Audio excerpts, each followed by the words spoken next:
দর্শক, যুদ্ধ কি আসলেই থেমেছে, নাকি যুদ্ধবিরতির আড়ালে মধ্যপ্রাচ্যে আরও বড় কোনো জিওপলিটিক্যাল গেম প্ল্যান সাজানো হচ্ছে? আজ 2রা মে 2026 এবং আজকের এই ভিডিওতে আমি আপনাদের সামনে এমন কিছু খবর বিশ্লেষণ করতে যাচ্ছি যা প্রমাণ করে যে পর্দার আড়ালে আসলে কি খেলা হচ্ছে। আজকের ভিডিওতে আমরা মূলত কয়েকটি অত্যন্ত গুরুত্বপূর্ণ খবরের ভিতরের খবর খুঁজব। আজ আপনারা জানতে চলেছেন কেন 1 এপ্রিল রাতে দেওয়া এক সাক্ষাৎকারে ডোনাল্ড ট্রাম্প হঠাৎ করে ইরানের নিউক্লিয়ার বোমা নিয়ে নতুন করে আতঙ্ক ছড়ানোর চেষ্টা করছেন, কেন এই যুদ্ধবিরতির মাঝেই বিশ্ববাজারে তেলের দাম 7% বেশি বেড়ে 4 বছরের মধ্যে সর্বোচ্চ রেকর্ডে পৌঁছে গেল। বৃহস্পতিবার রাতে তেহরানের আকাশে আসলে কিসের ড্রোন উঠছিল, এবং সবচেয়ে ইন্টারেস্টিং ব্যাপার হলো কেন ডোনাল্ড ট্রাম্প ম্যাপ পরিবর্তন করে হরমুজ প্রণালীর নাম স্টেট অফ ট্রাম্প রেখেছেন, এবং এর জবাবে ইরান কেন 400 বছর আগের পর্তুগিজদের তাড়ানোর ইতিহাস মনে করিয়ে দিচ্ছে। এই প্রতিটি খবরের পিছনে পশ্চিমা বিশ্বের যে কূটনীতি এবং স্ট্র্যাটেজি লুকিয়ে আছে, আজ আমরা সেটাই একদম প্র্যাকটিক্যাল পয়েন্ট অফ ভিউ থেকে ডিকোড করব। দর্শক, শুরুতেই আসা যাক সবচেয়ে বড় খবরটিতে। আজ 2রা মে 2026 তারিখে একটি অত্যন্ত চাঞ্চল্যকর খবর সামনে এসেছে, যেখানে আমেরিকার প্রেসিডেন্ট ডোনাল্ড ট্রাম্প একটি বড় বয়ান দিয়েছেন। দাবি করেছেন NW ম্যাক্স নেটওয়ার্ককে দেওয়া একটি এক্সক্লুসিভ সাক্ষাৎকারে ট্রাম্প সরাসরি বলেছেন যে ইরানের হাতে যদি নিউক্লিয়ার বোমা থাকতো তাহলে তারা এতদিন সেটা ব্যবহার করে ফেলতো, কিন্তু কার উপরে ব্যবহার করত? ট্রাম্প অবশ্য সরাসরি কারো নাম নেননি, তবে ইসরায়েলের দিকে ইঙ্গিত করেই তিনি এই কথা বলেছেন। ট্রাম্পের ভাষায় তিনি এই মানুষগুলোকে চেনেন, সুযোগ পেলে তারা অ্যাটম বোমার বোতাম টিপে দিত। আর ঠিক এই যুক্তিতেই তিনি অপারেশন এপিক ফিউরিকে একটি শতভাগ সফল এবং সঠিক পদক্ষেপ হিসাবে দাবি করেছেন। এখন দর্শক, এখানে একটা জিনিস খুব লজিক্যালি বুঝতে হবে, ট্রাম্প কেন হঠাৎ করে এই কথাগুলো বলছেন। পশ্চিমা বিশ্ব যখনই কোনো দেশের উপর সামরিক আগ্রাসন চালায়, তাদের একটা বয়ান তৈরি করতে হয়। ইরাক যুদ্ধের সময় আমরা ওয়েপেন্স অফ মাস ডিস্ট্রাকশনের গল্প শুনেছি, আর এখন ইরানের ক্ষেত্রে এই নিউক্লিয়ার জুজুর ভয় দেখানো হচ্ছে। ট্রাম্প এই সাক্ষাৎকারে পরিষ্কার করে বলেছেন যে ইরানকে বেসামরিক কাজে ব্যবহার করার জন্য কোনো নিউক্লিয়ার ম্যাটেরিয়াল দেওয়া যাবে না, কারণ তার মতে এরা খুব চালাক, যে কোনো সময় ইউরেনিয়াম এনরিচমেন্ট করে বোমা বানিয়ে ফেলবে। ট্রাম্প দাবি করেছেন যে তারা ইরানের নেভি, এয়ারফোর্স, রাডার সিস্টেম এবং এয়ার ডিফেন্স সিস্টেম পুরোপুরি ধ্বংস করে দিয়েছেন। কিন্তু খেয়াল করবেন, এই অপারেশনে আমেরিকার নিজের কি পরিমাণ ক্ষতি হয়েছে সেই ব্যাপারে কিন্তু তিনি পুরোপুরি নিশ্চুপ, একটি কথাও বলেননি। পশ্চিমা মিডিয়া এইভাবেই কাজ করে, তারা শুধু নিজেদের সাকসেস স্টোরি বিক্রি করে, পেছনের আসল ক্ষতিগুলো বেমালুম লুকিয়ে যায়। ট্রাম্প আরও বলেছেন যে যতক্ষণ না ইরান আর কখনোই নিউক্লিয়ার অস্ত্র বানাবে না এই মর্মে শক্ত গ্যারেন্টি দিচ্ছে, ততক্ষণ এই যুদ্ধ থামবে না। এখন প্রশ্ন হচ্ছে, এই গ্যারেন্টিটা কে দেবে? ইরান তো বহুবার বলেছে যে তাদের নিউক্লিয়ার প্রোগ্রাম শান্তিপূর্ণ। দেখুন, আসল ব্যাপারটা হলো আমেরিকা আসলে কোনো গ্যারেন্টি চায় না, তারা চায় ইরানকে অর্থনৈতিক ও সামরিকভাবে পুরোপুরি পঙ্গু করে দিতে। আজ 2রা মে 2026 ইরানের বুকে এই যুদ্ধের ঠিক 64তম দিন পার হচ্ছে। কাগজে কলমে একটা যুদ্ধবিরতি চলছে ঠিকই, কিন্তু পরিস্থিতি যে কোনো মুহূর্তে আবার বিস্ফোরক হয়ে উঠতে পারে। কারণ এই 64তম দিনে এসে ইরানের প্রেসিডেন্ট মাসুদ পেজিশিয়ান অত্যন্ত কড়া ভাষায় একটি বিবৃতি দিয়েছেন। তিনি আমেরিকার নৌ অবরোধকে সরাসরি সামরিক পদক্ষেপ হিসাবে ঘোষণা করেছেন এবং বলেছেন যে ইরান এটা আর কোনোভাবেই সহ্য করবে না।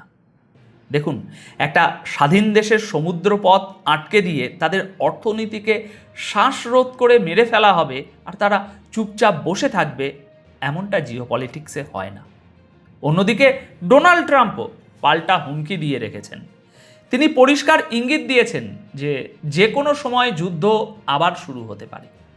তিনি একদিকে বলছেন যে ইরানের নেতারা চুক্তিতে আসার জন্য মরিয়া হয়ে আছে, আবার অন্যদিকে বারবার যুদ্ধের হুমকি দিচ্ছেন।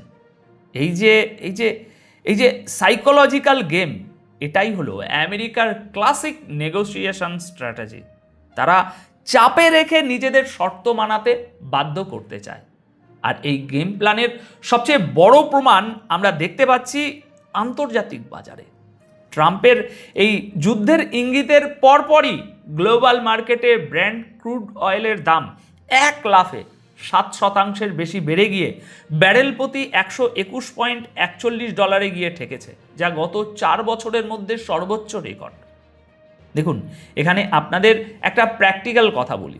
সোশ্যাল মিডিয়ায় বসে যারা ভাবেন যে নতুন করে আর যুদ্ধ হবে না, তাদের চেয়ে শেয়ার বাজার এবং গ্লোবাল কমিউনিটি মার্কেট অনেক বেশি স্মার্ট। মার্কেট সেন্টিমেন্ট মিথ্যে কথা বলে না। বাজার খুব ভালো করেই জানে যে এই সিজফায়ার হলো একটা আই ওয়াশ মাত্র। ভিতরে ভিতরে বড় ধরনের কোনো সংঘাতের প্রস্তুতি চলছে। আর তাই তেলের দাম এভাবে আজ আকাশ ছুঁয়েছে।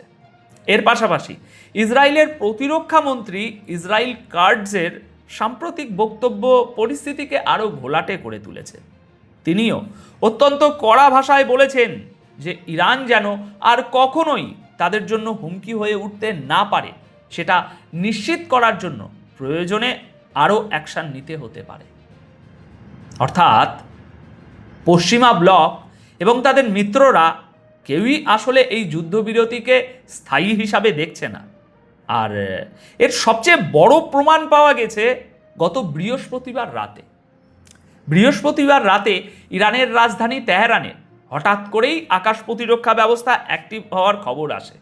আমাদের কাছে আসা তথ্য অনুযায়ী ছোট ছোট ড্রোনকে বাধা দেওয়ার জন্য সেখানে ফায়ারিংয়ের শব্দ শোনা যায়। এখন সাধারণ চোখে মনে হতে পারে যে এটা হয়তো ছোট কোনো হামলা ছিল, কিন্তু জিওপলিটিক্যাল এবং মিলিটারি ট্যাকটিক্স অনুযায়ী আসল ব্যাপারটা আরও অনেক বেশি গভীর। এটা কোনো সরাসরি আক্রমণ ছিল না, বরং এটা ছিল একটা প্রবিং মিশন বা নজরদারি। শত্রুপক্ষ আসলে চেক করে দেখছিল যে তেহরানের ঠিক কোথায় কোথায় ইরানের যে এয়ার ডিফেন্স সিস্টেম বা র্যাডারগুলো সেগুলো কোথায় কোথায় বসানো আছে। তারা ছোট ছোট ড্রোন পাঠিয়ে ইরানের ডিফেন্স সিস্টেমকে রেসপন্স করতে বাধ্য করেছে, যাতে স্যাটেলাইট বা অন্য মাধ্যমে তারা ইরানের র্যাডার ফ্রিকোয়েন্সি বা লোকেশন ম্যাপ করে নিতে পারে। এটা ভবিষ্যৎ কোনো বড় হামলার আগে একেবারে এটা ক্লাসিক ব্লুপ্রিন্ট হয়েই থাকে। এখন সবশেষে যে খবরটি নিয়ে আলোচনা করব দর্শক, সেটি শুধু বর্তমান রাজনীতি নয়, বরং পুরো পশ্চিমা ঔপনিবেশিক মানসিকতার একটা জলজান্ত প্রমাণ। আপনারা হয়তো জানেন, ইরানের সাবেক পররাষ্ট্রমন্ত্রী এবং বর্তমান সুপ্রিম লিডারের অত্যন্ত ঘনিষ্ঠ ব্যক্তি আলী আকবর বিলায়েতি একটি মারাত্মক কড়া বিবৃতি দিয়েছেন। তিনি বলেছেন, এই অঞ্চলের নিরাপত্তা এই অঞ্চলের দেশগুলোর হাতেই থাকবে, বাইরের কোনো শক্তির হাতে নয়। কিন্তু হঠাৎ করে তিনি এই কথা কেন বললেন? এর পেছনের কারণটা জানলে আপনারা অবাক হবেন। এই চরম উত্তেজনার মধ্যেই ডোনাল্ড ট্রাম্প তার নিজস্ব সোশ্যাল মিডিয়া প্ল্যাটফর্ম ট্রুথ সোশ্যালে হরমুজ প্রণালীর একটা ম্যাপ শেয়ার করেছেন, যেখানে তিনি স্টেট অফ হরমুজের নাম মুছে দিয়ে সেখানে লিখেছেন স্টেট অফ ট্রাম্প। অর্থাৎ বিশ্ব বাণিজ্যের অন্যতম প্রধান এই সমুদ্রপথটি যেন তার নিজের বা আমেরিকার পৈতৃক সম্পত্তি। এই চরম ঔদ্ধতার জবাব দিতে গিয়েই গতকাল আলী আকবর বিলায়েতি ট্রাম্পকে ব্যঙ্গ করে বলেছেন যে ট্রাম্পের উচিত পুরনো কলোনিয়াল আমলের ম্যাপগুলো নিয়ে ব্রিটেনের রাজা চার্লসের সাথে বসে আলোচনা করা, যিনি বর্তমানে আমেরিকা সফরে আছেন। বিলায়েতি খুব পরিষ্কার ভাষায় মনে করিয়ে দিয়েছেন যে ইতিহাস কখনো বিক্রি হয় না। তিনি এই অঞ্চলে আসা বাইরের শক্তিগুলোকে কিভাবে পেটানো হয়েছিল সেই ইতিহাস তুলে ধরেছেন। বিশেষ করে আজ থেকে 400 বছর আগে পর্তুগিজ নৌবাহিনীকে কিভাবে এই পারস্য উপসাগর থেকে ইরান তাড়িয়েছিল সেই রেফারেন্স টেনে তিনি বুঝিয়ে দিয়েছেন যে যারাই এখানে খবরদারি করতে আসবে তাদের পরিণতিও একই হবে। এখন দর্শক, এই পুরো অ্যানালিসিস থেকে আমরা কি বুঝতে পারলাম? পশ্চিমা বিশ্ব মুখে শান্তির কথা বললেও তারা আসলে ইরানকে অর্থনৈতিকভাবে পঙ্গু করা এবং তাদের নিউক্লিয়ার সক্ষমতা চিরতরে ধ্বংস করার জন্য একটা লম্বা গেম খেলছে। হরমুজ প্রণালীর উপর নিয়ন্ত্রণ নেওয়া মানে পুরো গ্লোবাল তেলের বাজার নিয়ন্ত্রণ করা, আর আমেরিকা ঠিক সেই লক্ষ্যেই এগোচ্ছে। কিন্তু ইরানও যে তাদের স্ট্র্যাটেজিক অবস্থান থেকে এক চুলও সরবে না এবং যে কোনো মূল্যে নিজেদের সমুদ্রপথ রক্ষা করবে, সেটা তাদের ইতিহাস এবং বর্তমান সামরিক যে প্রস্তুতি স্পষ্ট। এখন আজকের এই বিশ্লেষণ থেকে আপনার কি মনে হয়, এই সিজফায়ার কি আসলেই টিকবে, নাকি খুব শীঘ্রই আমরা মধ্যপ্রাচ্যে আরও বড় সংঘাত দেখতে চলেছি?